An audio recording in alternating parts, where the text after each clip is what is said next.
Très bien. Bon, ben, on va démarrer. Bonsoir à toutes et à tous. Merci d'être là donc, pour le deuxième jour du festival et déjà notre quatrième événement. Alors déjà, j'ai envie de poser une petite question. Qui ici est déjà venu à Léonard, Paris? Pas mal de gens, comme d'habitude. Il y a de la triche, mais mais tout va bien. Pour les gens qui ne connaissent pas, je vous fais quand même rapidement la présentation. Donc, Léonard Paris donc, a été ouvert en juin dernier. Il a donc un an, tout rond, et c'est une plateforme d'innovation et de prospective de Vinci. C'est aussi une résidence pour les innovateurs de Vinci et les startups, ainsi qu'un lieu de rencontre, car nous organisons régulièrement ici des conférences tout au long de l'année, donc pas seulement pendant ces 15 jours, mais voilà, n'hésitez pas à regarder régulièrement notre site, car nous faisons des cycles de conférences comme celle que nous avions faite sur l'IA et qui a terminé il y a peu de temps. Du coup, vous êtes ici donc, au deuxième jour du festival Building Beyond, qui est un festival sur le futur des villes et des infrastructures. C'est la deuxième édition. Celle de l'année dernière avait ponctué l'ouverture du lieu. Et celle-ci, cette année, donc, se propose, pour les 20 événements que nous organisons, de explorer les différentes dimensions des échelles urbaines. Et là, pour cet événement, nous allons explorer l'échelle du temps avec la paléo-inspiration. Avant ça, juste un petit reminder, pour demain matin, si vous êtes intéressés, nous faisons un événement sur des solutions, présenter des solutions pour construire et exploiter le souterrain avec des solutions innovantes, étonnantes. Voilà, c'est demain matin, c'est à 9 h. Il y a toujours la clim et en plus, il y a du café. Donc, je vous invite à venir, c'est beaucoup de bons arguments. Donc, tout de suite, la paléo-inspiration. Alors, pour vous introduire un petit peu le sujet, d'anciens usages largement oubliés aujourd'hui semblent pourtant avoir eu une vraie valeur technique pour relever les défis contemporains, que ce soit en matière de durabilité ou encore de frugalité. Donc, en effet, quand on voit des bâtiments qui datent de plusieurs millénaires, on pourrait se dire que ça pourrait être de très bons exemples pour s'inspirer en matière de résilience. Alors, à quels grands défis les propositions antiques sont-elles susceptibles d'apporter des réponses aujourd'hui en matière de construction? Nous allons le voir ce soir, et nous allons du coup, grâce au passé, nourrir le futur, et grâce au futur, sauvegarder le passé, et inversement. Pour introduire le concept de paléo-inspiration, je laisse le micro tout de suite à Loïc Bertrand, donc du laboratoire Ipanema, qui a publié avec... tout de suite, voilà. Avec 3 autres chercheurs en 2017, la première grande étude de référence sur le sujet. Je vous donne le micro et Elisabeth, et c'est à vous. Merci. Merci beaucoup. Alors, je ne sais pas si je dois m'asseoir ou... Je ne vais pas m'asseoir. Voilà. Je vais effectivement vous dire quelques mots de la paléo-inspiration qui était à la suite de travaux que l'on a menés avec un certain nombre de collègues pour regarder comment les matériaux anciens pouvaient nous apporter un certain nombre d'idées concernant la synthèse de matériaux nouveaux. Alors, en particulier, la paléo-inspiration dont je vais vous parler n'est pas cette paléo-inspiration, parce que si vous tapez paléo-inspiration sur Internet, vous trouvez des régimes paléo au kilomètre. Je ne parlerai pas de celle-ci. Je parlerai plutôt d'un certain nombre d'enseignements que l'on peut tirer en étudiant des matériaux du patrimoine, dont j'en montre un certain nombre qui ont été étudiés dans mon laboratoire sur le plateau de Saclay. Donc vous voyez ici un ensemble, une espèce de bric-à-brac, un peu comme vous en trouvez dans les musées en fait, qui rassemble différents types d'objets du patrimoine, depuis des peintures, je ne sais pas si je peux pointer, des peintures en haut, des instruments de musique, un certain nombre de matériaux, des pigments, des objets métalliques, des textiles, on y reviendra tout à l'heure, également un certain nombre de spécimens paléontologiques, et qu'on étudie en l'occurrence sur un grand instrument que vous voyez ici, qui s'appelle un synchrotron, qui est une source de lumière, qui est localisé sur le plateau de Saclay. Et le petit bâtiment que vous voyez à côté de la mare en bas à gauche est le laboratoire où ces différentes études ont été menées. Dans ce que je vais vous montrer par la suite, je ne vais pas me limiter à des travaux qu'on a étudiés nous, mais je vais également aller chercher un certain nombre d'autres contributions d'autres auteurs. Donc, ce que nous faisons concrètement, c'est d'aller étudier la structure et la composition des matériaux. Donc ici, vous voyez une des co-auteurs de cet article en train d'étudier à toute petite échelle des matériaux. Et donc, moi, je vous parlerai de propriétés des matériaux à petite échelle. Donc voilà le travail qui a été publié. Et ce travail, en fait, par la suite, je dirais, de manière assez amusante, a été repris par un certain nombre de médias et puis également par un certain nombre de groupes industriels. On y proposait donc d'aller regarder les propriétés des matériaux anciens. Et ce qui nous intéresse cette fois-ci, c'est pas tant de comprendre d'avoir des informations historiques sur les objets, mais d'essayer de tirer de la littérature les inspirations que l'on peut avoir pour la synthèse de nouveaux matériaux. Alors, je vais prendre quelques exemples qui étaient abordés dans ces travaux. Le premier, c'est des exemples de composés colorants. Donc, vous avez ici une statuette en bleu maya. Et le bleu maya, en fait, c'est le composé qui est représenté à droite. Et ce qui est extraordinaire dans le bleu maya, c'est sa durabilité que vous pouvez voir. Donc vous voyez des objets qui datent du 8e siècle, qui sont encore avec un bleu comme si ils avaient été fabriqués il y a quelque temps seulement. Et cette durabilité, en fait, vient du fait que l'on a un colorant organique, colorant qui donc normalement peut se détériorer extrêmement rapidement, notamment à la lumière, mais qui est stabilisé dans une matrice inorganique. C'est-à-dire que vous avez en fait une argile, lien avec les matériaux de la construction, vous avez une argile, et dans cette argile, en fait, vous avez un colorant qui vient donc se fixer et être stabilisé sur du temps très long par interaction entre cette matrice d'argile et ce colorant instable. Alors évidemment, quand ces colorants ont été synthétisés, c'est des essais-erreurs qui ont mené à l'identification de ces solutions. Il en est de même évidemment pour toutes ces recettes, mais en même temps, au fur et à mesure, s'est développé un savoir-faire avec des connaissances qui sont aujourd'hui, pour certains cas, totalement perdues et que l'on redécouvre à partir de l'étude de ces matériaux.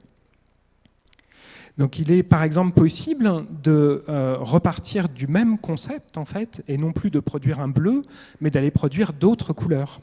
Donc de partir d'argile et de la même manière d'aller y fixer un certain nombre de colorants organiques, instables, qui vont donc permettre d'obtenir des violets mayas, des rouges mayas, qui sont des composés qui à l'époque n'avaient pas été synthétisés, mais qui sont donc une évolution du bleu maya en reprenant le concept fondamental, le composé organique instable, dans une matrice de type argile.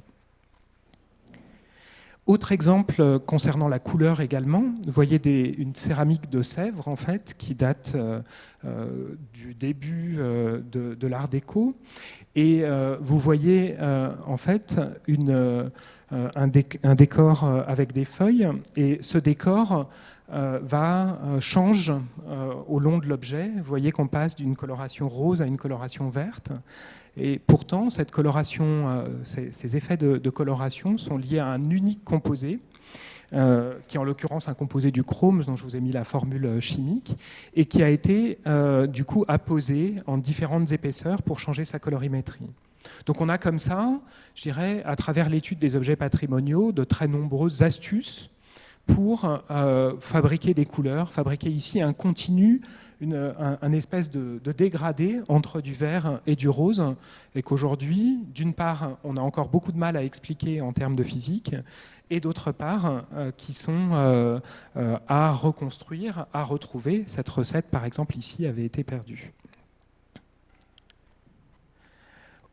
Deuxième catégorie d'exemples, les matériaux de la construction. Donc vous avez ici le marché de Trajan à Rome, qui a été construit au début de notre ère, et dont vous voyez qu'il est dans un état de préservation surprenant par rapport à nos constructions en béton modernes. Et ces bâtiments, comme de nombreux bâtiments, bâtiments anciens, font l'objet d'études pour essayer de comprendre où est la recette qui mène à la durabilité exceptionnelle de ces bétons. Alors en particulier ici, j'ai pris des résultats d'un certain nombre d'équipes. Il y en a à Paris, ici en l'occurrence c'est des équipes de Berkeley, et qui avaient identifié un certain nombre de composés comme celui-ci, qui forment des aiguilles ou qui forment des petites plaquettes, et ces plaquettes jouent un rôle absolument essentiel, pense-t-on, dans la consolidation de ces bétons. D'où un travail assez important, mais qui est finalement mené dans un nombre très restreint d'équipes pour essayer d'en comprendre le secret, à la fois en termes de composition et puis de procédés de fabrication. L'exemple, à mon sens, un des exemples les plus impressionnants qui avait été étudié, ce n'était pas celui des bâtiments auxquels on pense spontanément, mais plutôt des installations portuaires. Donc vous avez ici en fait des études qui visent à reproduire, à essayer de comprendre comment est-ce qu'on a été en mesure, au début de notre ère, comment est-ce qu'on a su construire des installations portuaires en béton qui ont pu résister jusqu'à aujourd'hui, tout en évoluant au cours du temps. Donc ces composés en fait qui sont utilisés se dégradent, se corrodent, mais la corrosion en fait joue un rôle qui ne mène pas à la dégradation complète de ces matériaux. Et on a même pu montrer que dans certains cas, on avait au contraire une consolidation. Donc en fait, un système qui était relativement bien adapté à son environnement. Alors encore une fois, c'était peut-être pas l'idée initiale, c'était peut-être par hasard qu'un certain nombre de ces constructions ont été maintenues, mais en tout cas, le parti pris que l'on prenait, c'était de dire que c'était sans doute intéressant d'essayer de comprendre ce qui menait aujourd'hui au fait que ces structures aient été préservées. Le dernier exemple que je prendrai, qui sort cette fois-ci du domaine des matériaux céramiques ou de la construction, c'est des objets comme celui-ci qui vient du musée du Louvre. C'est un clou de fondation qui a été trouvé en Mésopotamie. Et donc vous voyez, c'est un objet métallique avec une surface qui vous apparaît assez irrégulière. Et si elle vous apparaît irrégulière, c'est parce qu'en fait, à la surface de celui-ci, vous avez des restes de textiles. Donc ce que vous voyez sur la tête, qui est représentée, c'est pas la tête, pardon, c'est sur la tête du clou, vous voyez un espèce de maillage, et ce maillage, c'est un textile qui s'est fossilisé en fait au contact de l'objet archéologique dans son contexte. Et donc on a ici une trace en quelque sorte d'un textile ancien qui s'est transformé. Aujourd'hui, on n'est plus devant un textile organique, on n'est plus devant un textile du même matériau qu'aujourd'hui, on est devant un fossile de textile. Donc, vous en avez ici un deuxième exemple qui vient du 4e millénaire avant Jésus-Christ et qui vient cette fois-ci du Pakistan, où vous voyez encore une fois un état exceptionnel de conservation, mais en fait d'un matériau qui est totalement transformé. Donc ça pose un certain nombre de questions. Et il y a quelques années, un certain nombre d'équipes, notamment en Chine, avaient travaillé sur le fait de synthétiser des fibres qui étaient des fibres minérales en partant d'un tissu organique et en le transformant graduellement, en quelque sorte en faisant une fossilisation artificielle pour pouvoir reproduire un textile qui soit un textile minéral et qui reprenne la forme des textiles anciens. Et ça, en fait, c'est des mécanismes qui sont bien plus généraux que ce que l'on peut penser. Je vais prendre un exemple que je trouve particulièrement beau. C'est dans le cadre d'études portant sur des collections d'histoire naturelle. Donc ici, vous voyez un fossile en plaque, un poisson qui date du Crétacé, et dont vous voyez la préservation d'une partie de la forme, et des matériaux de la même manière se sont totalement transformés. C'est ce que donc vous voyez, vous devinez plus ou moins l'arête en comparant par rapport au schéma, enfin les arêtes en regardant par rapport au schéma en bas à gauche. Et vous voyez par ailleurs un certain nombre de zones qui sont blanches ou rouges et qui correspondent à des endroits où la chair du poisson a été fossilisée également. Fossilisé au point que si vous regardez la partie droite de l'image maintenant, vous voyez les fibres musculaires du poisson. Donc vous pouvez regarder comme on ferait aujourd'hui quasiment avec un tissu vivant actuel, et aller regarder la structuration à toute petite échelle de des fibres musculaires du poisson. Donc c'était un petit peu ces volets-là que je voulais montrer de manière liminaire. On avait commencé à réfléchir avec les collègues un petit peu sur cette succession d'étapes. Donc on a à l'origine un certain nombre matières brutes qui sont utilisées pour fabriquer un matériau, et puis ce matériau subit l'épreuve du temps et de son environnement. Et ce qui nous intéressait particulièrement, c'était de voir que finalement, on voyait tout un tas de propriétés de ces matériaux qui pouvaient être intéressantes pour penser des matériaux d'aujourd'hui ou des matériaux de demain. Alors j'en ai listé quelques-unes que vous avez retrouvées au cours des exemples. D'une part, des composés comme les pigments, par exemple, qui sont assez exotiques, qui pour certains ont été totalement oubliés, qui sont complexes, mais dont on n'a pas besoin, je dirais, de reproduire, de les retester. On sait déjà qu'un certain nombre d'entre eux, par exemple, ont des propriétés colorimétriques extrêmement intéressantes. Donc on peut se servir un petit peu comme les équipes travaillant sur la bio-inspiration ou le biomimétisme peuvent eux-mêmes piocher dans la nature et trouver un certain nombre d'inspirations. Également, un certain nombre de ces composés ont été synthétisés à basse température ou avec une très grande efficience énergétique, finalement, en conditions de chimie douce, avec des moyens très limités. Et donc, on est en mesure, pour certains d'entre eux, d'obtenir des voies de synthèse douce, en fait, de certains de ces composés. Je ne vais pas passer en revue tous ces volets-là, mais peut-être pour m'arrêter sur la dernière partie à droite du transparent, ce qui nous paraît aussi très intéressant, c'est que ce sont des matériaux dont on a testé au temps long l'interaction avec leur environnement, et donc en quelque sorte, ils ont une certaine résilience par rapport à un environnement qui a été fluctuant au cours du temps. Et ça tient en particulier, non pas à leur côté, enfin à quelques propriétés, ça tient surtout à leur aspect systémique, en fait, au fait que, par exemple, vous avez encore une fois un colorant organique dans une matrice qui, elle, dure plus longtemps, et c'est l'interaction entre les deux qui contribue à faire la durabilité. Donc, je vais m'arrêter ici en soulignant que aujourd'hui, je dirais, au-delà d'avoir posé ce concept ou d'avoir réfléchi à ça, on peut se poser un certain nombre de questions, essayer de faire dériver à partir de matériaux nouveaux et aller trouver de nouveaux matériaux, essayer de voir si ces matériaux conservent une partie de ces propriétés. Mais dans tous les cas, nous, on est avec une approche relativement naturaliste. On voit ces matériaux, on essaye de les analyser, de comprendre un petit peu la raison des différentes propriétés exceptionnelles qu'ils ont en partage. Et donc, je voulais finir ici. Il manque juste un transparent en remerciant donc l'ensemble des équipes qui ont été associées à la fois au CNRS, au ministère de la Culture, au sein des différentes universités, au MIT et en Suisse pour travailler sur ces différents projets. Merci. Merci beaucoup, Loïc. Vous pouvez reprendre votre place, je vous reprends les équipements. Voilà. Merci beaucoup pour cette introduction. Je vais laisser à présent la place à Sename Kofi Aboginou, si vous pouvez venir parmi nous.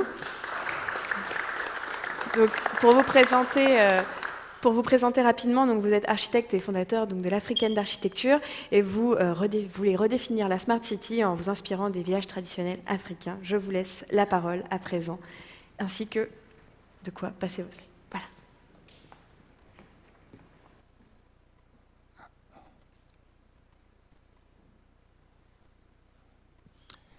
Voilà. Bonsoir. Alors, merci Merci pour l'invitation, enfin pour cette nouvelle invitation. Alors, je ne suis pas un spécialiste de la paléo-inspiration, qui, comme vous l'avez compris, est quand même un concept assez neuf, et quand même plutôt orienté vers les géosciences et la production de nouveaux matériaux en s'inspirant de l'ancien. Mais j'ai moi-même, dans ma réflexion, beaucoup qui regardent au passé, et c'est plutôt globalement des pistes que je vais vous jeter un peu en vrac, qui pourraient faire écho à ce que nous appelons la paléo-inspiration. Alors, je vais commencer par présenter un certain nombre de figures pour montrer un peu la tradition dans laquelle moi je m'inscris. Alors là, vous avez Imhotep. Imhotep, c'est le tout premier architecte de l'histoire, dans le sens d'être la première personne qui a posé le bâtiment comme un concept. Et Imhotep était un prêtre très jeune qui est arrivé à la cour du pharaon Djéser, pharaon de la troisième dynastie, et qui est très vite rentré dans les bonnes grâces du pharaon, parce que Djoser a fait cette offre irrésistible au pharaon de le rendre immortel. Imhotep donc a proposé à Djoser de le rendre immortel en développant un certain nombre de concepts qui passent bien sûr par la momification. Donc Imhotep va inventer la momification pour fixer le corps de Pharaon, et par là va faire un certain nombre de découvertes dans le domaine de la biologie qui vont faire par exemple qu'il va être divinisé par les Grecs sous les traits du dieu de la médecine Asclépios. Mais Imhotep ne va pas s'arrêter là, il va vouloir fixer aussi l'âme de Pharaon. Il va proposer à Pharaon de lui construire une sorte de vaisseau spatial qui recycle son âme et qui fait que son âme revient éternellement. Et donc Imhotep va inventer l'architecture des pyramides en construisant la toute première pyramide, la pyramide à degrés, ou encore la pyramide de Saqqara. Et on considère que pour réaliser cet ouvrage, Imhotep a dû faire un saut civilisationnel extraordinaire, puisqu'il existait à l'époque une architecture de terre, et que là on est en plein dans une architecture de blocs de pierre taillée. Alors, c'est exceptionnel, puisque cela a dû mobiliser, c'est réellement un changement de civilisation, hein, et on se demande bien comment Imhotep a pu mettre en place ce saut qui est gigantesque. Surtout que certains des blocs de pierre taillée, surtout ceux de soubassement, pèsent plusieurs centaines de tonnes. Alors, la vraie personne que je voulais introduire, c'est ce monsieur, c'est Joseph Davidovich. Pourquoi? Parce que Joseph Davidovich, depuis un certain colloque du Caire en 1979, affirme qu'en fait, les Égyptiens ne taillaient pas la pierre, mais ils la fabriquaient, et qu'ils avaient déjà découvert le béton, et ils aggloméraient sur place du béton, et que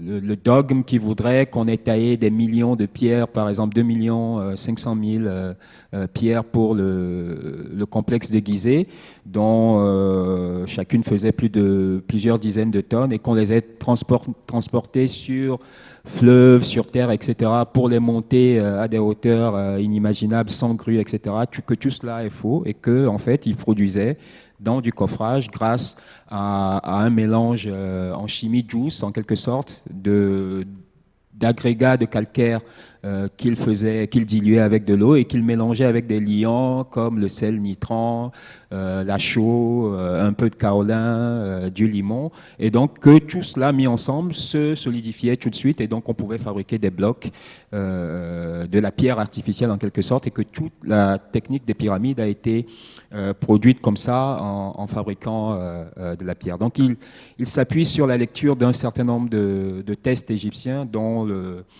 il y a la stèle de la famine, la stèle d'éléphantine, il y a aussi un test très célèbre qui est un des tout premiers tests d'esthétique, qui est la colonne d'Irtisen. Et donc Davidovich s'inspire, qui lit donc l'Égyptien, prétend donc que les Égyptiens auraient donc inventé le béton et qu'ils aggloméraient eux-mêmes les pierres. Et il fait tous les étés un camp qui s'appelle le Géopolymère Camp. La géopolymérisation, c'est le nom qu'il a donné à cette technologie, où donc des gens s'habillent en égyptien et refabriquent en mélangeant différents minéraux, donc du béton. Et c'est un camp auquel je rêvais beaucoup quand j'étais étudiant, mais j'ai jamais pu y aller. Davidovich n'a pas les bonnes grâces de la science. On considère que ces théories ne sont pas validées scientifiquement, même s'ils ont réussi à faire passer quelque chose à la une de Science et Vie sur cette théorie, mais considérez que tout ce que je viens de vous dire n'est pas validé officiellement. Alors, ce qui est intéressant, c'est que même si sa théorie et ses expérimentations ne sont pas validées, c'est que Davidovich, sur la base de ce qu'il prétend avoir découvert ou ce qu'il semble avoir découvert chez les Égyptiens, se permet maintenant donc de faire ce qu'on pourrait appeler de la paléo-inspiration, puisqu'il produit de nouveaux matériaux en s'inspirant de ces techniques-là. C'est des matériaux qui intéressent le MIT, que l'armée américaine, par exemple, finance. Les déserts que vous avez vus apparaître en quelques jours en Arabie Saoudite, surtout pendant la guerre du Golfe, ont été faits, par exemple,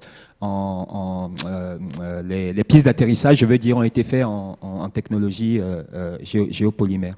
Ils développent aussi des briques, dont cette fameuse brique LTGS, pour des contests comme le contest africain, qui sont donc des briques de terre crue, polymérées, qui auraient de meilleures performances par rapport à la terre telle qu'on l'utilise aujourd'hui.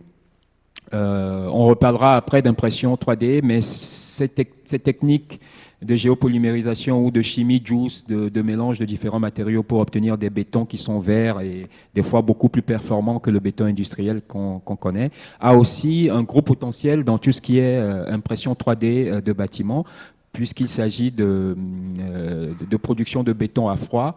Il y a énormément de pistes à explorer en impression 3D pour ces technologies-là.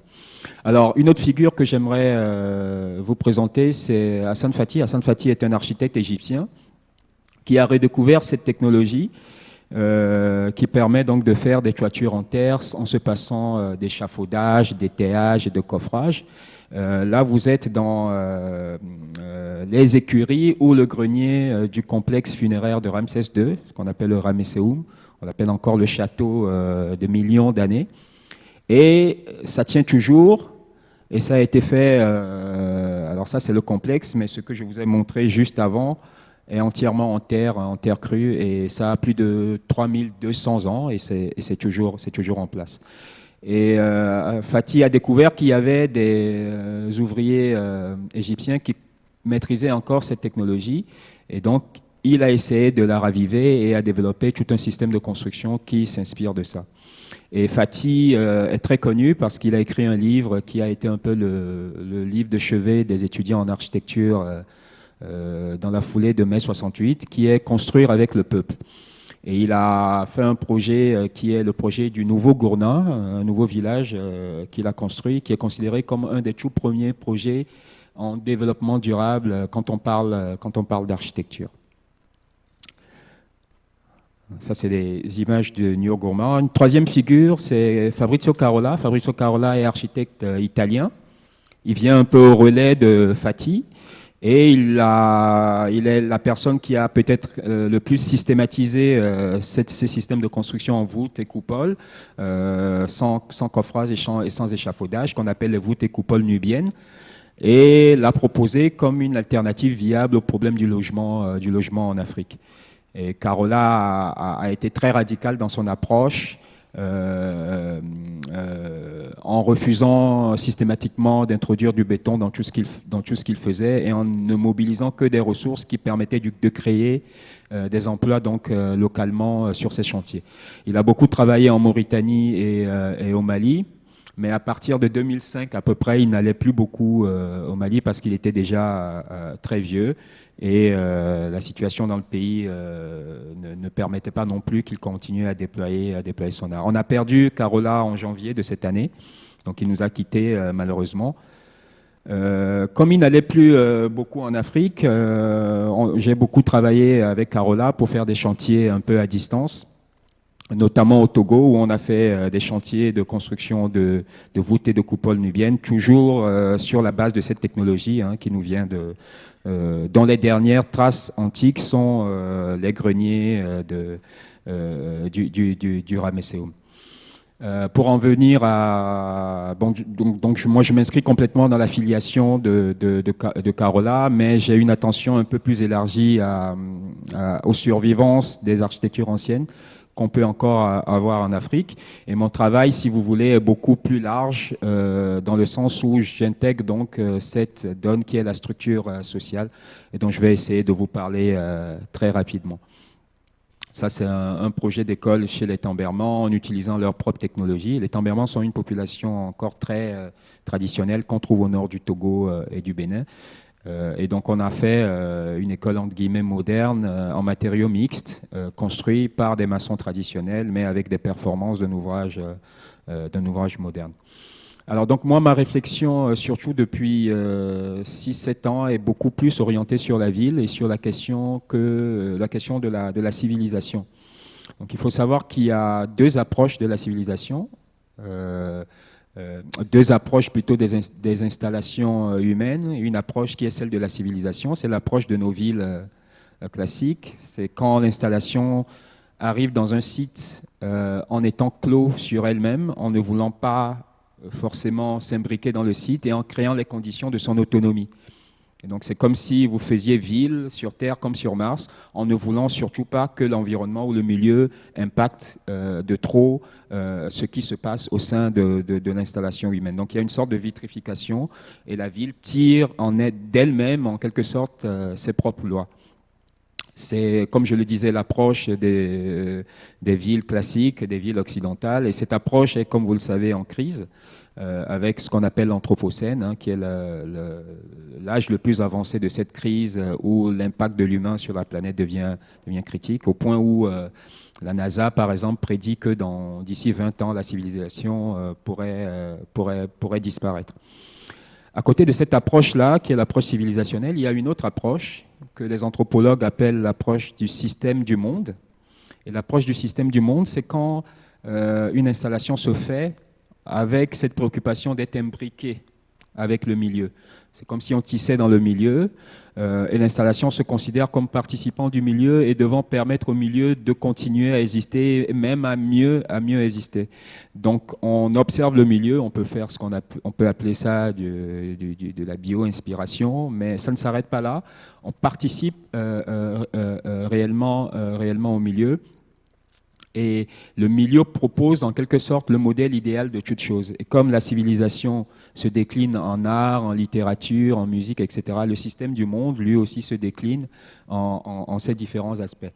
Je vais revenir 2 secondes. Donc ça, c'est un peu, c'est ce qu'on appelle l'acte du démiurge. Chez les Égyptiens, vous avez Aton au milieu qui est en train d'écarter le ciel de la terre. Donc il écarte Neb de Geb, aidé par Chou et Tefnou, et Aton donne comme ça naissance au monde en écartant le ciel de la terre.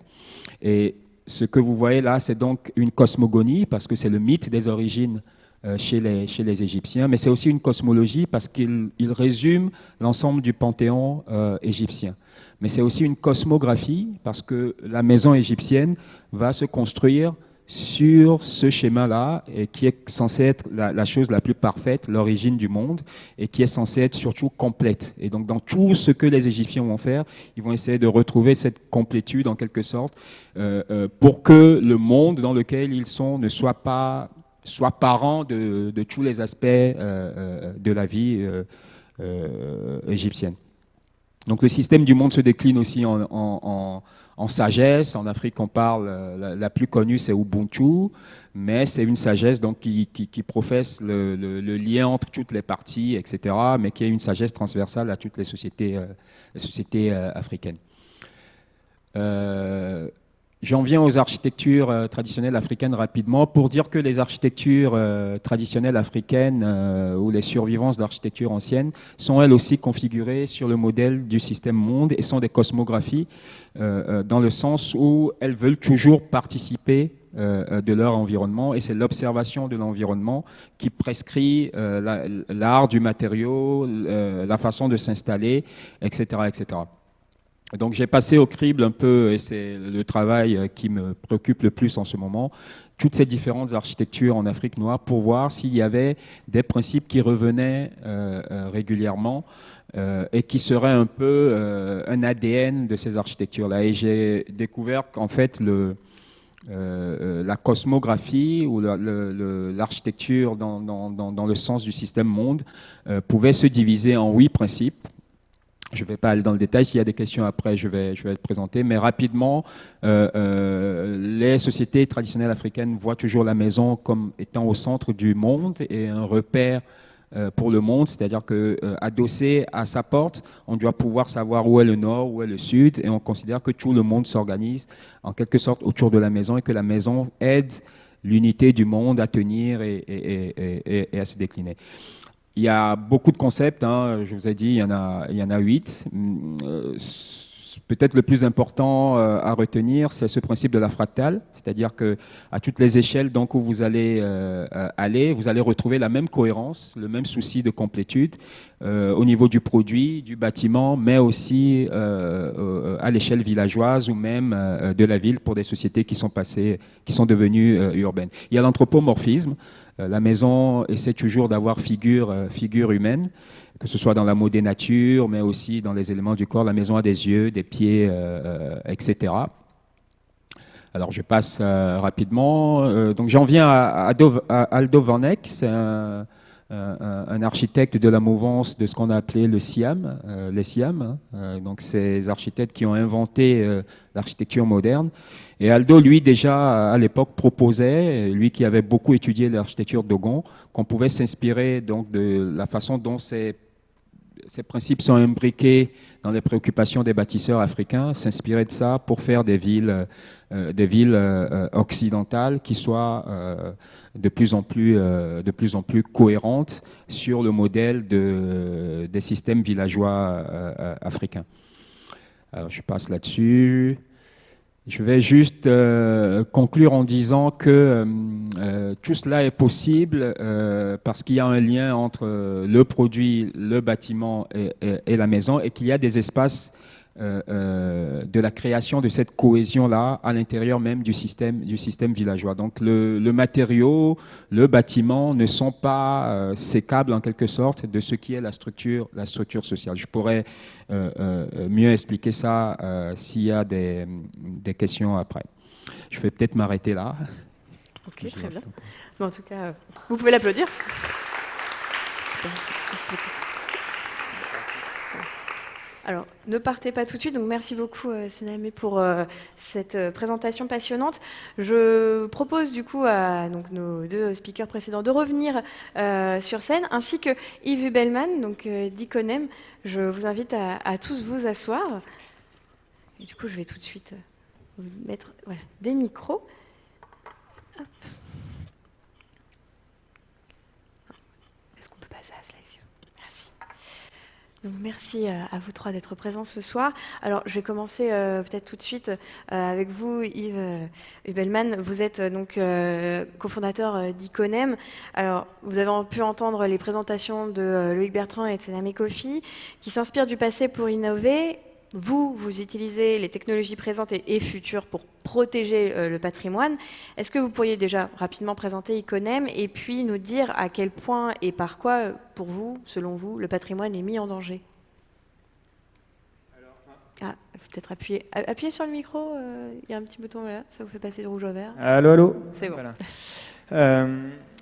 Oui, je pense qu'on est un petit peu dans une même démarche chacun. Hein. C'est effectivement utiliser les technologies, qu'elles soient techniques ou réflexives, quoi, grosso modo, pour déjà mieux comprendre en fait des systèmes anciens et puis les utiliser. Donc moi j'ai commencé ce projet d'Iconem vraiment sur le terrain. Hein, donc je suis architecte de formation aussi, mais je travaillais à l'époque une dizaine d'années avec des archéologues en Afghanistan, en Syrie, en Irak. Et en fait, quand on travaille sur les sites archéologiques dans ces régions-là, on voit malheureusement les sites disparaître à très grande vitesse et on le voit sous nos yeux. Et en fait, quand des sites ont effectivement plusieurs milliers d'années, voir effectivement d'une année sur l'autre en fait des structures entières disparaissent, ça pose question. Ça pose question sur notre impact, parce que c'est en général notre impact en fait qui fait disparaître les ruines, donc notre impact sur l'environnement.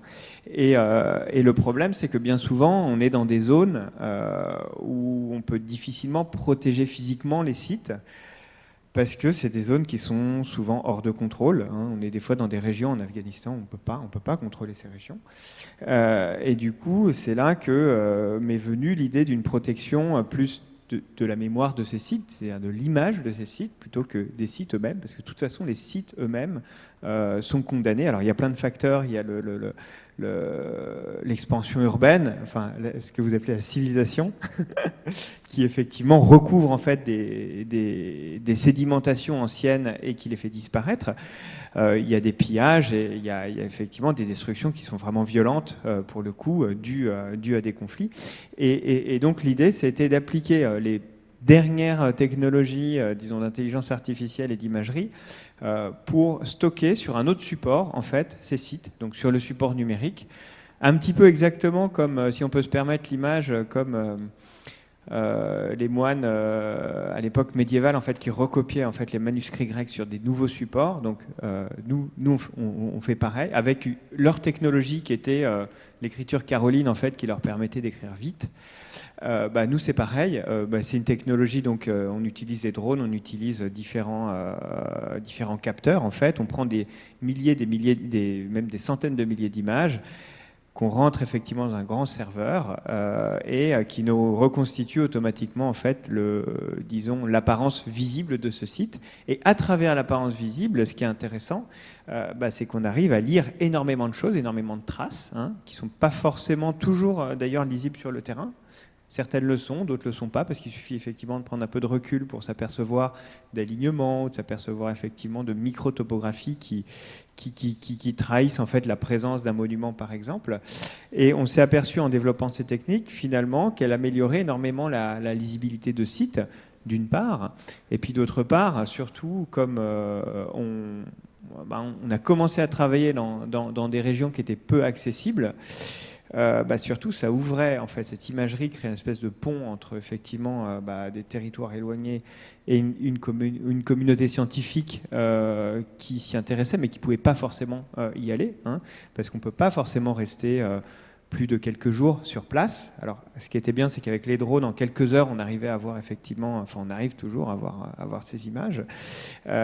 Mais par contre, ça permettait effectivement de proposer une imagerie très qualifiée à une communauté scientifique qui étudiait ce type de site, en fait, dans les bibliothèques. Donc finalement, ça a été aussi, c'est aussi un accélérateur de connaissances pour la communauté scientifique. Et puis ensuite, on s'est aperçu que ça intéressait le public et on s'est mis à utiliser les mêmes données pour créer des expositions immersives, numériques, il faut dire numérique en France, c'est pareil.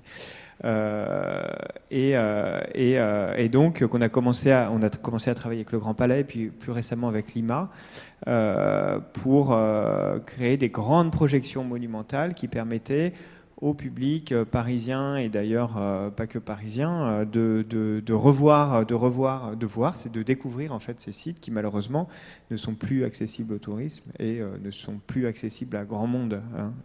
Donc voilà, l'idée c'était vraiment de construire, enfin c'est toujours de construire une collection des sites menacés, inaccessibles, méconnus, pour en exposer la richesse, d'abord aux sachants, la communauté des scientifiques, pour qu'ils en tirent de la connaissance, mais plus largement au grand public, pour aussi réveiller les consciences face à ce problème qui est un gros problème de notre époque, de la disparition, de l'effacement en fait des traces de notre mémoire collective à tous. Enfin, j'étais un peu long. En fait, j'étais un peu long, mais je vais devoir partir dans pas très longtemps. Oui, je me doute bien. C'est pour ça que je vous pose d'abord les questions et puis après, on pourra se retourner vers Sename Kofi et puis Loïc Bertrand. Du coup, donc, vous pouvez me dire juste de combien de temps vous disposez encore ? 10 minutes. Très bien. Donc, on va tout de suite enchaîner. Justement, donc, vous travaillez avec des technologies et notamment avec des acteurs du numérique comme Microsoft. Est-ce que votre technologie est aussi apprivoisée par les acteurs traditionnels de la construction ou est-ce que c'est vraiment juste à des fins de sauvegarde de sites qui sont en danger ou en voie de destruction ? Alors, ces pratiques, elles se généralisent. En fait, ce qui est intéressant, là, dans ce sens, ce qui est intéressant, c'est que finalement, dans l'expérience que j'en ai, moi, c'est finalement les méthodologies de l'archéologie qui sont aujourd'hui de plus en plus appliquées à, disons, la construction contemporaine, en fait. Donc, c'est une sorte de paléo-inspiration. Alors, pas vraiment, parce qu'en fait, c'est plutôt des méthodologies, c'est pas vraiment les techniques anciennes, c'est plutôt les méthodologies des archéologues. En fait, il y a quelque chose qui est essentiel dans l'archéologie. Il y a deux choses qui sont essentielles pour les archéologues. D'une part, c'est comprendre les différentes échelles. C'est-à-dire un archéologue, il travaille d'abord à l'échelle, enfin d'abord, il travaille à la fois à l'échelle du paysage, c'est-à-dire de la région. Il faut comprendre les montagnes, les reliefs, etc., pour voir pourquoi les gens se sont implantés là et là, les intervisibilités, toutes ces choses-là. Mais également, à l'échelle microscopique, c'est un petit détail d'une pièce de monnaie, va peut-être nous révéler en fait un élément, un indice de l'histoire aussi important que l'étude effectivement d'un paysage de plusieurs kilomètres carrés. Et donc pouvoir gérer en fait la représentation de ces différentes échelles dans une même base, dans une même base d'interprétation mentale, c'était très difficile parce qu'on utilisait avant des outils complètement différents. On utilisait de la photo aérienne pour représenter les montagnes, on utilisait des microscopes pour représenter les morceaux de pièces de monnaie. Et en fait, on s'est aperçu qu'avec la photogrammétrie, c'est le nom de la technique en fait, qu'on utilise. La photogrammétrie, c'est donc un algorithme qui permet de rassembler des millions d'images, ou moins des centaines de milliers d'images, qui vont effectivement de la représentation aérienne du drone jusqu'à la macro qui descend en dessous du millimètre, et on arrive à combiner tout ça dans un même modèle. Et ça, c'est la première fois qu'on arrive à travailler comme ça. Et ça, c'était une demande dès le début des archéologues. Et on s'aperçoit aussi maintenant que dans la construction, en fait, ces propriétés-là sont vachement intéressantes. Parce que le travail d'un architecte, c'est aussi ça, c'est aussi de comprendre la ville dans une globalité, et puis voilà, le détail du matériau qui va effectivement le rendre plus léger, plus résistant. Et il faut pouvoir synthétiser toute cette connaissance. Et il y a une deuxième chose qui est importante pour un archéologue, c'est comprendre, disons, une dynamique sédimentaire, c'est-à-dire l'évolution d'un site à travers le temps, et comment en fait le temps se traduit sur un site archéologique par des sédimentations. C'est des dépôts successifs en fait. Et donc l'archéologue, il va commencer par les dépôts d'en haut, donc les couches les plus récentes, puis il va descendre de couche en couche en fait, voilà, pour aller vers les couches les plus anciennes. Alors, plus il descend, plus ça devient intéressant, parce qu'on rentre dans les profondeurs de l'histoire pour le coup. Et en fait, on s'est aperçu avec nos techniques, en fait, comme elles étaient très rapides, elles permettaient de représenter le travail de l'archéologue dans le temps. C'est-à-dire qu'on repasse donc tous les mois, tous les ans. Il y a des sites, on y travaille depuis 10 ans. Et en fait, on va documenter toutes les couches, en fait, finalement. Toutes les couches que l'archéologue va étudier et va faire disparaître, finalement, parce que l'étude archéologique, c'est la disparition, enfin, c'est le fait de creuser ces couches.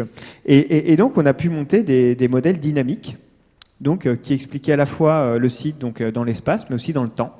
Et ça a permis de mieux comprendre, en fait, pour un archéologue, ça permet de mieux comprendre rétrospectivement son travail.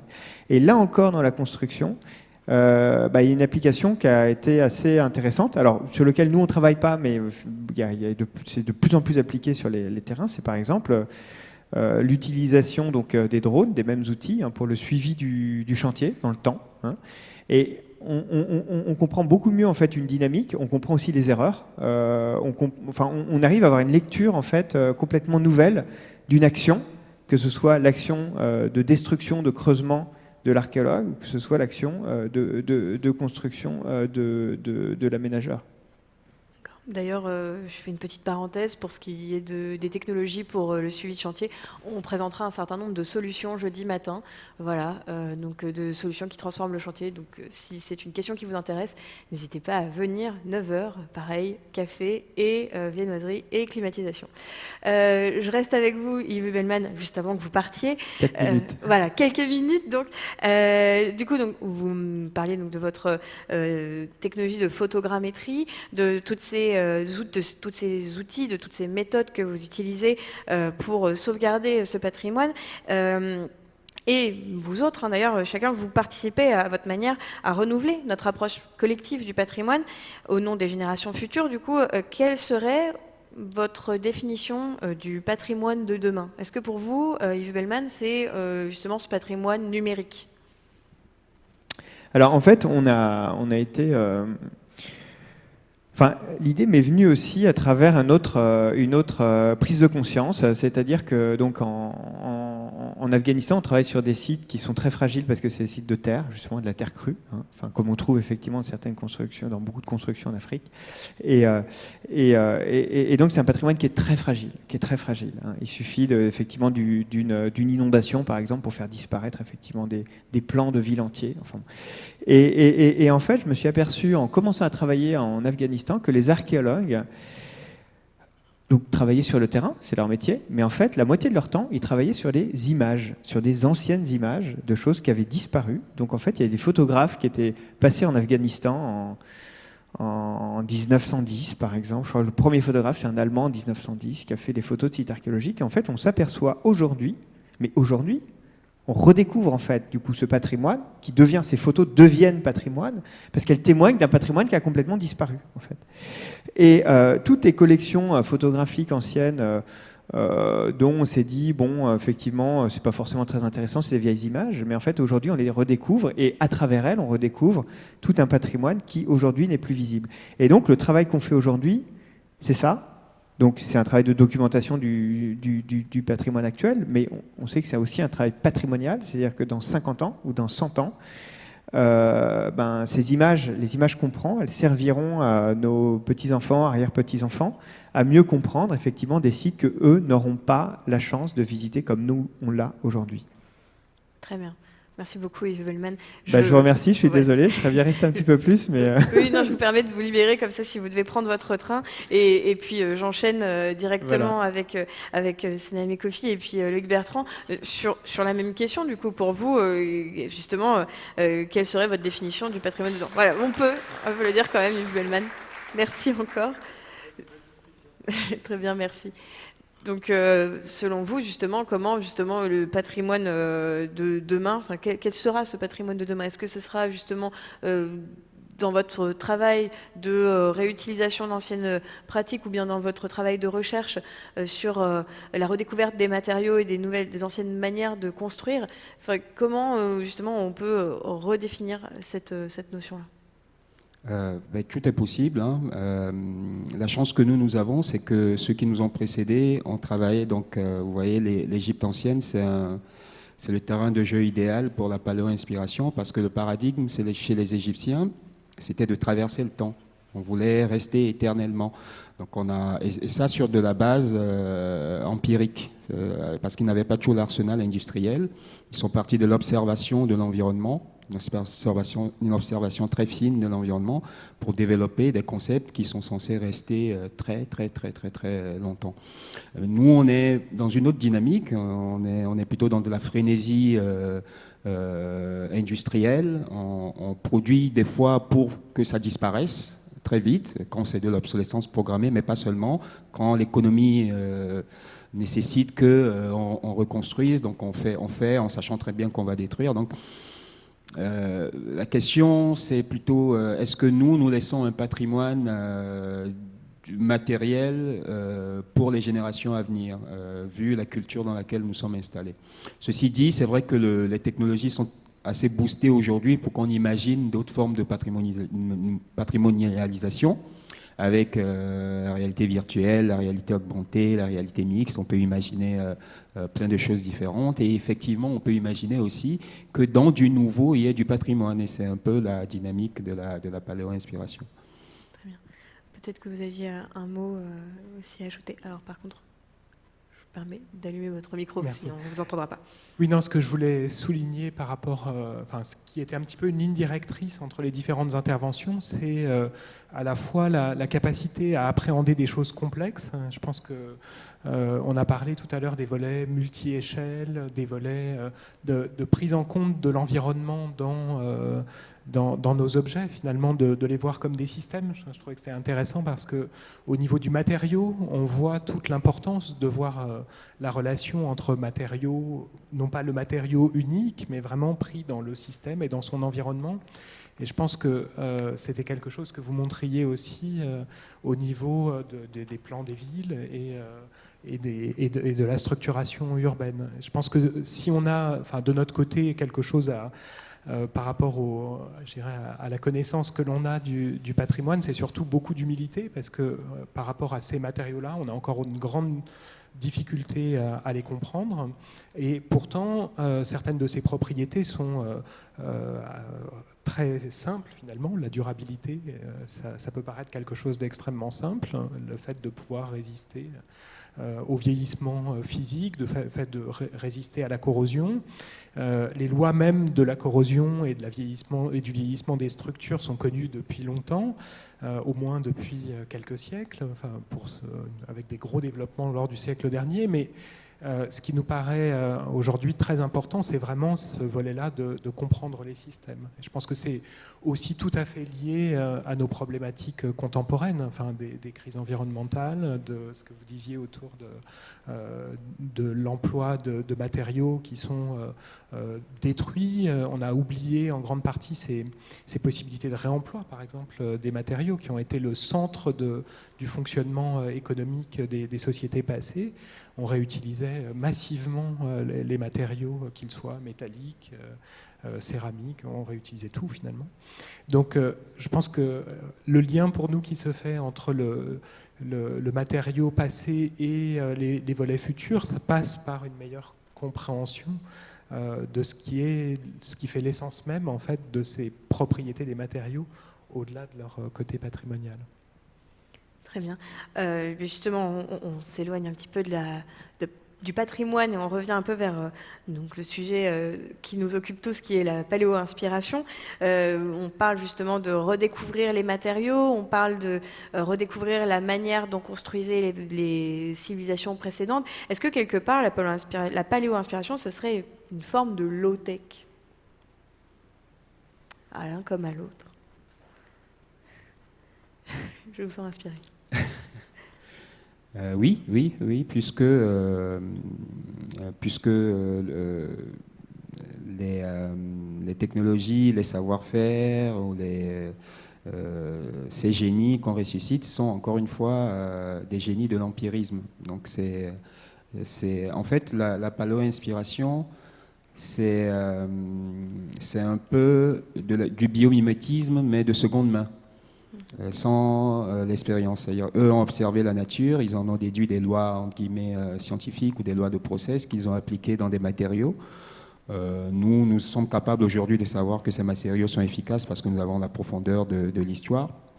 On ne pourra peut-être pas retourner à l'expérience qu'eux ont eue, qui les ont amenés à arriver à cette complexité, mais pris comme tel, enfin, c'est du low-tech, puisque, encore une fois,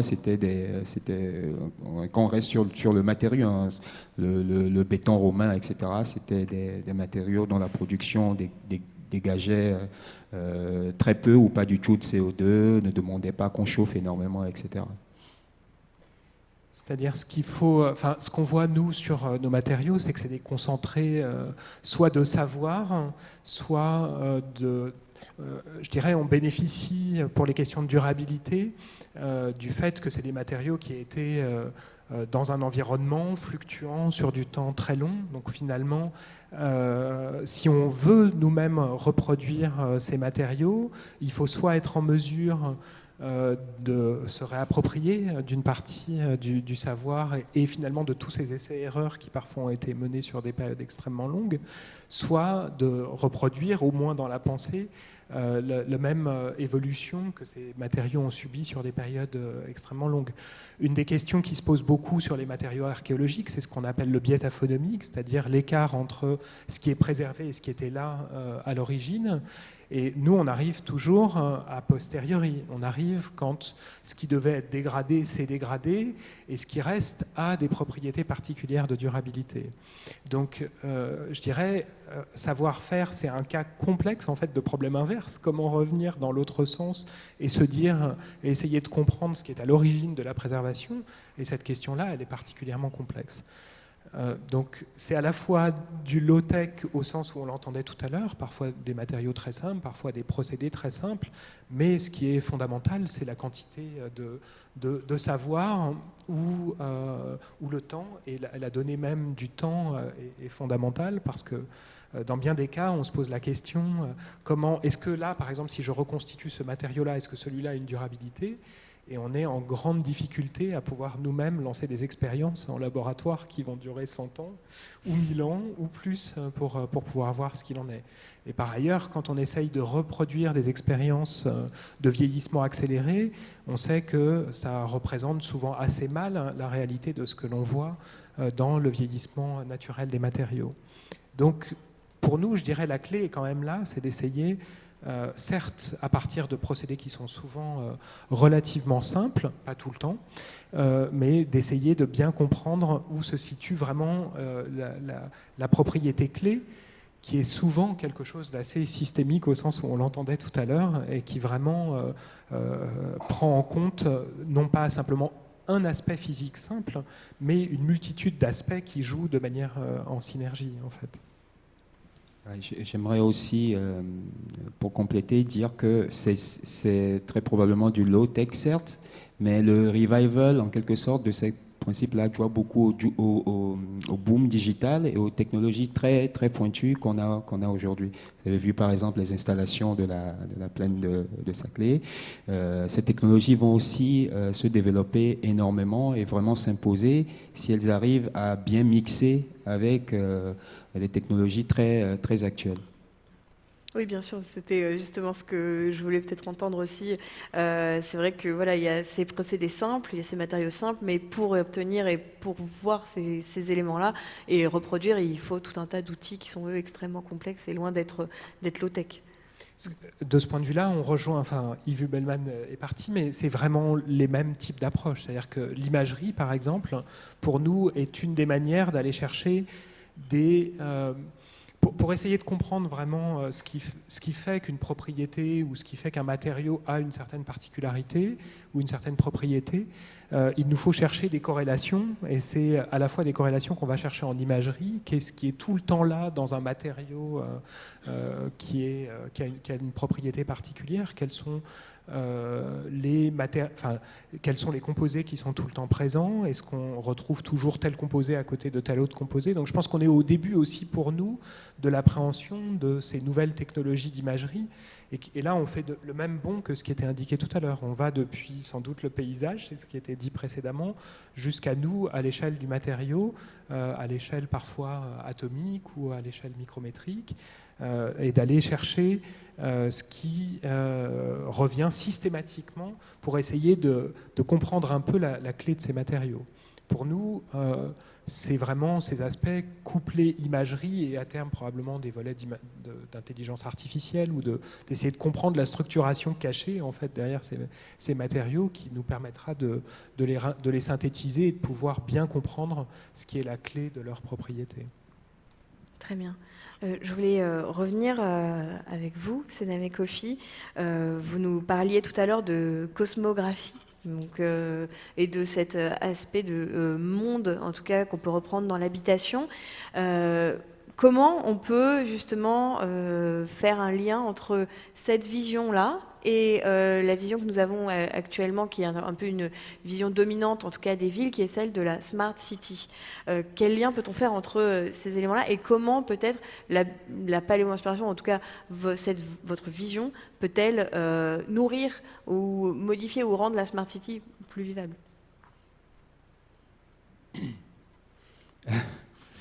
Alors, la Smart City classique ne cherche pas du tout à faire système monde.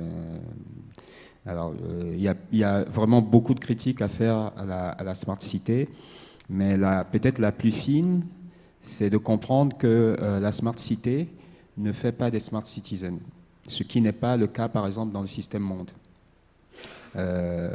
L'objectif de la Smart City n'est pas de faire des gens de plus en plus intelligents, paradoxalement. L'objectif dans la Smart City, c'est de faire des gens les plus prolétarisés possibles dans tout ce qui est leur capacité. En fait, la Smart City prolonge un idéal qui est celui du capitalisme, qui est de transformer de plus en plus l'homme en individu, de soustraire l'homme du groupe. Parce que si l'homme est soustrait du groupe, il est obligé de consommer. Si j'ai un truc qui me gratte, là, par exemple, dans le dos, si quelqu'un est à côté, si je ne peux pas le faire, moi-même, je peux lui demander de me gratter dans le dos. Mais si je suis seul, je dois m'acheter un device pour pouvoir me gratter le dos au cas où ça arrive. Donc, l'individu consomme. Et dans la Smart Cité, ce qui se passe, c'est que l'homme devient un individu extraordinaire parce que la ville elle-même se substitue à tout, se propose en tout cas de se substituer à tout ce qui est structure sociale. C'est la ville qui vous apporte des choses, c'est par la ville que vous pensez, c'est par la ville que vous parlez, c'est par la ville que vous ressentez avec les objets connectés, etc., etc.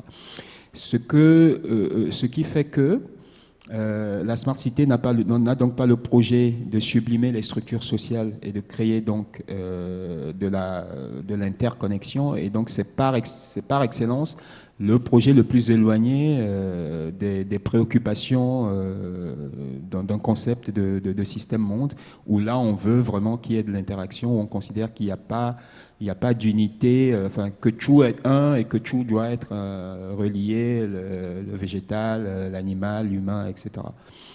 D'accord. Et appliquer justement à la ville, ce concept, comment on peut le traduire dans nos villes actuelles?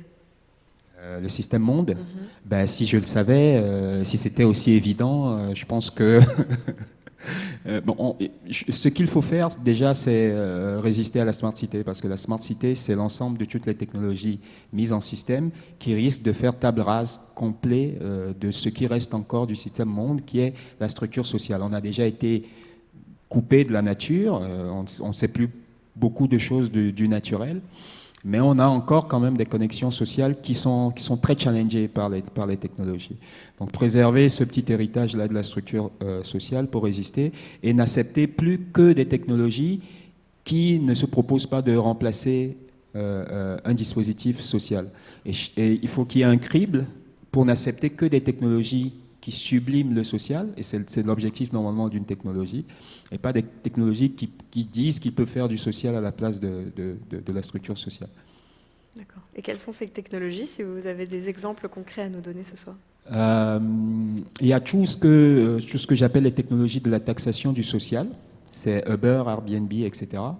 En Afrique, on fait Airbnb depuis toujours. Je veux dire, si je débarque dans un quartier et que je n'ai nulle part où dormir, il suffit que je me mette au milieu de la route et que je crie, voilà, je suis étranger, et je n'ai nulle part où dormir. Les gens vont se battre dans le quartier pour avoir l'honneur de vous accueillir chez eux. Si j'ai besoin de faire une course, ou si ma fille est malade et que j'ai pas de voiture, si je le crie au milieu de la route, les gens du quartier qui ont une voiture vont se proposer pour m'aider à le faire. Donc, ce que font Airbnb et Uber et toutes ces technologies dites de l'économie du partage, c'est qu'elles arrivent et qu'elles nous font oublier que nous faisions déjà ces choses-là et qu'elles ne font en fait que mettre Internet dessus et prendre un pourcentage. Et ça, c'est dangereux parce que plus ça va aller, plus il va y avoir des jeunes Africains qui vont penser que Airbnb a inventé l'éthique d'accueillir des gens chez soi et que Uber a inventé l'éthique de donner un coup de main à bouger quelqu'un. Et donc ces startups sont donc des startups qui taxent, qui ne font que mettre un pourcentage sur du social. Et on devrait plutôt aller vers des technologies qui nous aident à mieux accueillir les gens en restant dans la structure sociale classique, ou à mieux conduire les gens, mais pas qui prétendent les remplacer et qui fonctionnent comme des technologies de l'oubli de ce qu'il y a une technologie fondamentale qui est le groupe, qui est la première technologie jamais inventée. Très bien. Donc le groupe plutôt que l'individu. Je vais arrêter là mes questions pour m'ouvrir vers notre public qui nous a écoutés attentivement ce soir et qui a également écouté vos keynotes respectives. Alors, du coup, je pense que nous avons un micro qui arrive pour tous ceux qui souhaitent poser des questions.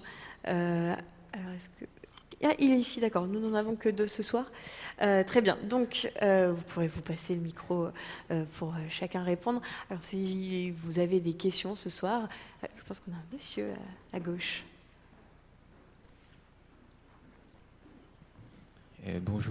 Bonsoir, pardon, même s'il fait encore jour.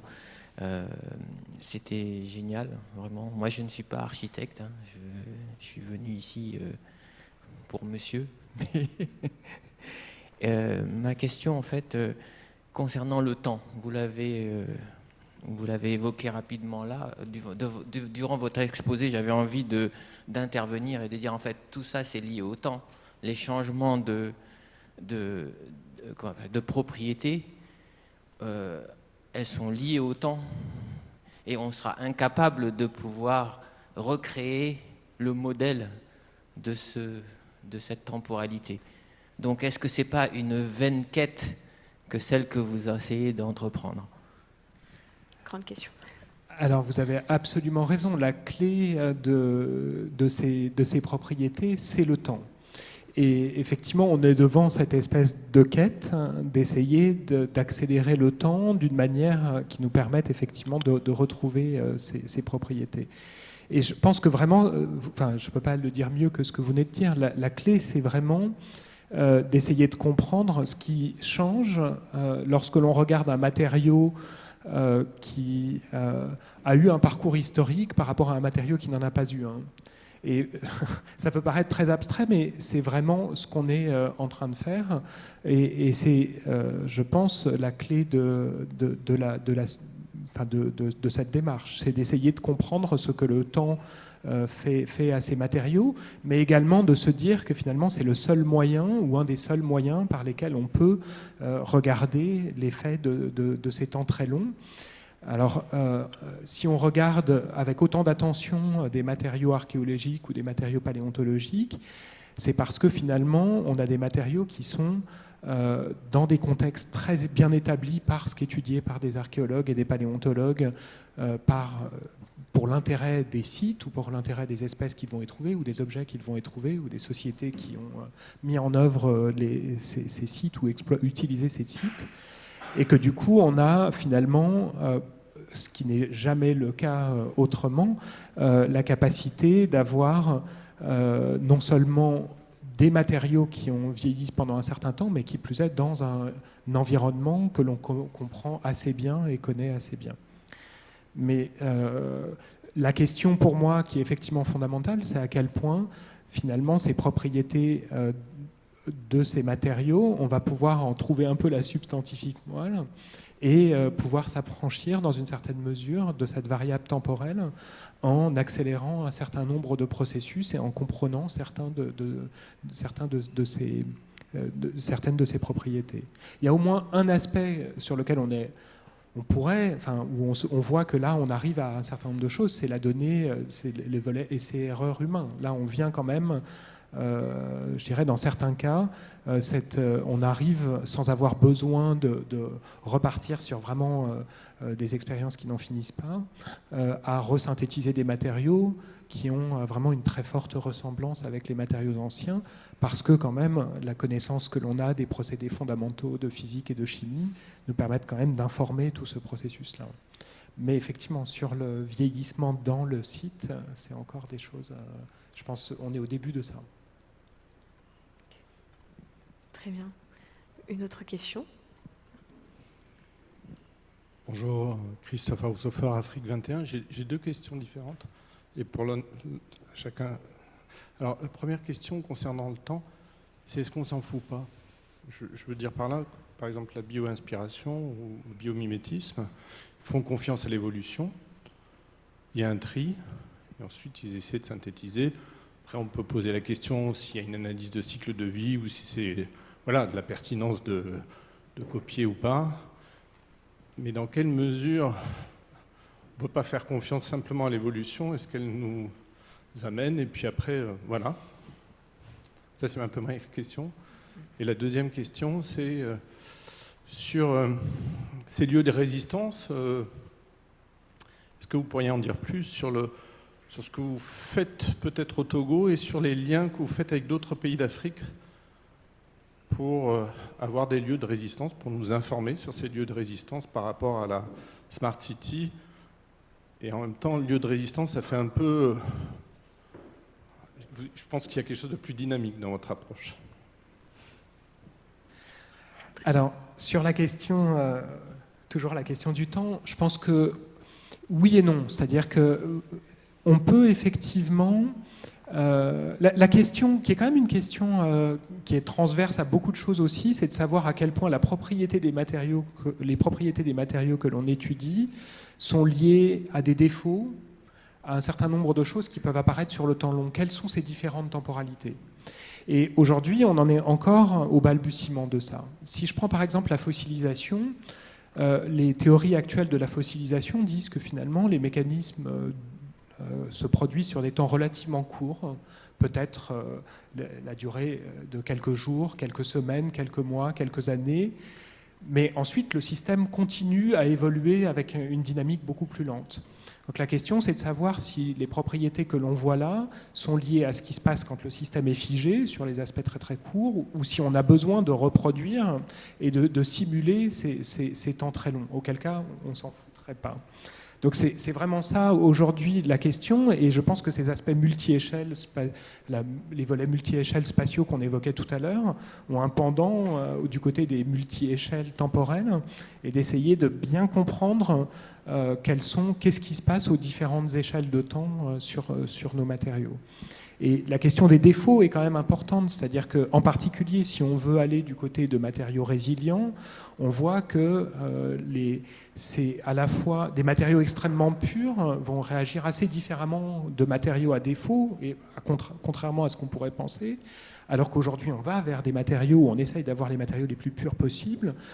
Dans bien des cas, on sait que ces défauts jouent un rôle essentiel pour limiter la dégradation des matériaux au temps long.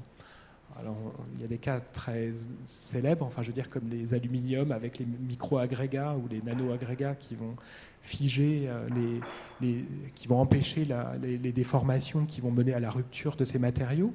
Mais dans nos systèmes, on a aussi ces questions-là. Et finalement, peut-être que la clé n'est pas dans ce qui est évident quand on regarde ces matériaux, mais dans un certain nombre de petites propriétés locales de défauts.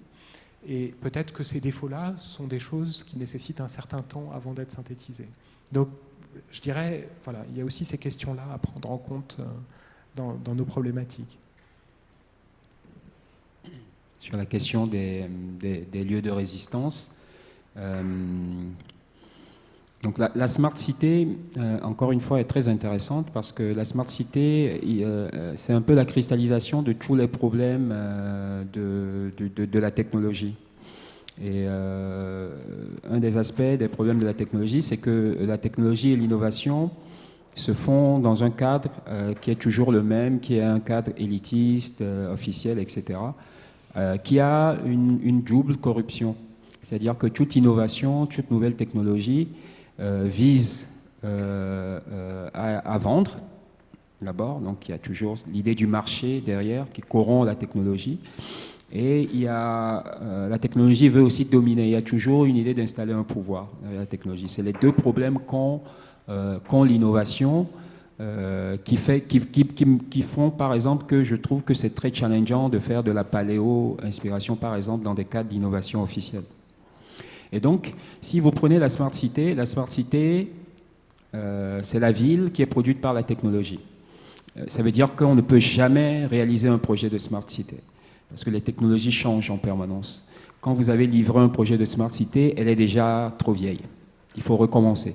Donc c'est un formidable outil pour vendre de la technologie. C'est la plus grosse idée d'obsolescence programmée jamais imaginée. C'est de l'obsolescence programmée à l'échelle de la ville. Tous les projets de Smart Cité vont être de gros marchés pour ceux qui vendent de la technologie. Ça, c'est la première corruption. Deuxième corruption, c'est que la Smart Cité illustre idéalement cette envie de pouvoir de la technologie. La Smart Cité, en vrai, et surtout la Smart Cité venant en Afrique, c'est surtout un gros pipeline pour pomper de la donnée.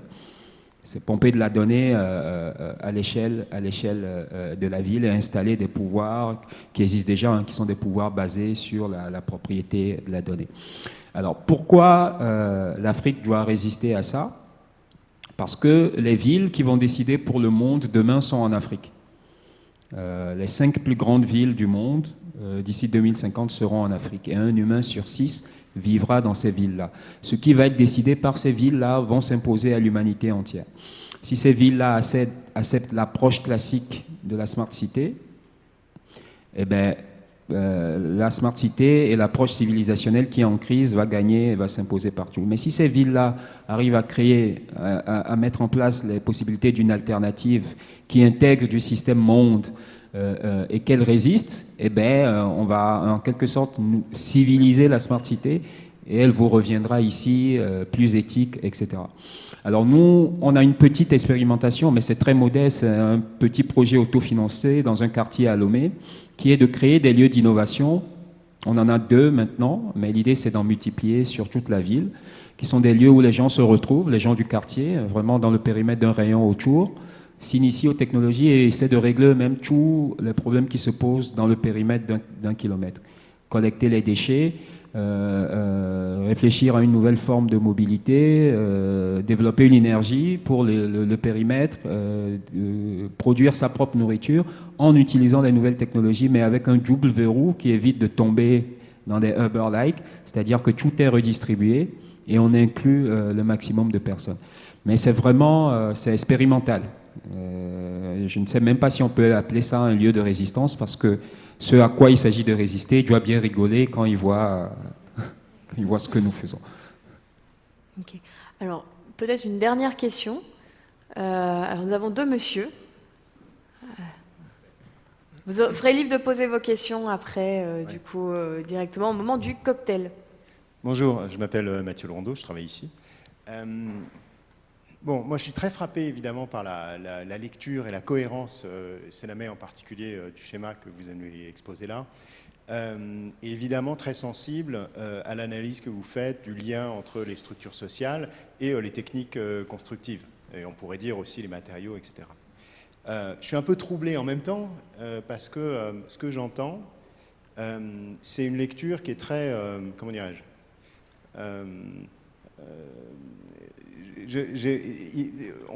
c'est un peu comme si les techniques constructives procédaient finalement, émergeaient et s'imposaient eh bien, je dirais par la règle de l'offre, entre guillemets, et du système sociotechnique qui les impose. Et je dirais c'est la même chose, à vous entendre, sur la façon dont on construit des villes et la façon dont on propose aujourd'hui la Smart City, et tous ces avatars, même si moi je ne sais pas très bien ce que ça veut dire.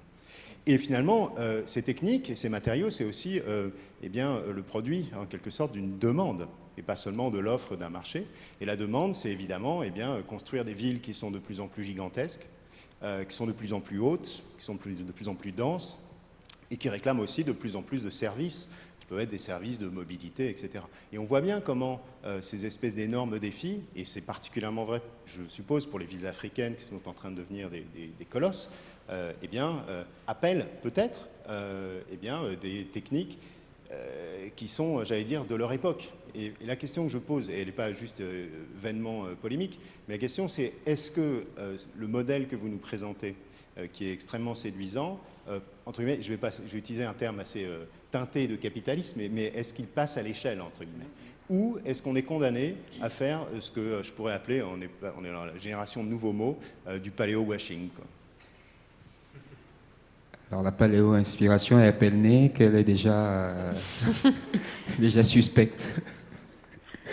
Ben, j'ai lu un article il y a quelques jours qui dit que si on sort d'un système le système qu'on a aujourd'hui très monopolistique, pour aller vers quelque chose de distribué, y compris pour les villes, c'est-à-dire, bon, on appelle ça les smart grids, qu'on peut produire en s'appuyant donc sur ces smart grids-là, à peu près 50% d'énergie, 50% de la nourriture, 50% d'à peu près tout. Donc c'est possible. Et c'est une étude officielle du gouvernement allemand. Donc il ne s'agit pas évidemment demain de basculer dans quelque chose de complètement anarchique. Il faut de l'autorité, il y a des infrastructures à produire et il faut une autorité pour penser l'infrastructure à l'échelle. Mais ce que moi je dis tout simplement, c'est que le vrai potentiel des nouvelles technologies aujourd'hui, c'est dans la distribution. Et si on ne fait pas 50-50 et qu'on ne donne pas en même temps qu'on continue dans l'autorité, dans la ville, penser d'en haut, etc., programmer, on ne donne pas les moyens aux gens de peut-être commencer à s'organiser eux-mêmes pour faire modestement, eh bien on passe à côté du vrai potentiel des nouvelles technologies. Mais en aucun cas, ce que moi je propose n'interdit d'être à l'échelle, au contraire. Si vous éduquez tout le monde, vous êtes à l'échelle. Par contre, si vous installez un pouvoir qui est censé penser pour tout le monde, si le pouvoir n'arrive pas à penser l'échelle, et c'est très probablement le risque qui attend le pouvoir, c'est que les prévisions en démographie, par exemple en Afrique, sont tellement extraordinaires qu'on se dit qu'il n'y a aucune solution pensée d'autorité qui risque de marcher. C'est une configuration qui n'a jamais été expérimentée. Et au lieu de vouloir chercher à être prêt, en quelque sorte, il vaut mieux être préparé. Et il vaut mieux distribuer au maximum la capacité que les gens pourraient avoir de régler eux-mêmes, à leur échelle, les problèmes qui se poseront. Très bien. Oui, mais écoutez, je propose qu'on reste là-dessus et que vous posiez vos autres questions au moment du cocktail. Juste avant de vous laisser boire quelque chose, vous pouvez totalement poser une dernière question si vous le souhaitez, si elle est rapide, bien entendu. Très rapide. Très bien. Eh bien, allez-y, monsieur. Donc je suis assez d'accord avec la personne qui a parlé avant moi là. Je pense que dans toutes ces villes, c'est vraiment une demande des gens de vivre comme ils vivent actuellement. Je ne sais pas si c'est exactement comme ça ce qu'ils veulent vivre, mais globalement, c'est une demande des gens. Moi, je pense plutôt adaptation. Ça va être compliqué, je pense, quand on parle de résistance, vu que pour moi, des gens en Afrique et surtout dans ces grands mégapoles là, le téléphone portable est arrivé avant le téléphone. L'électricité, pratiquement, et tout l'Internet et tout ça est arrivé. Vraiment, toutes ces technologies sont déjà arrivées là.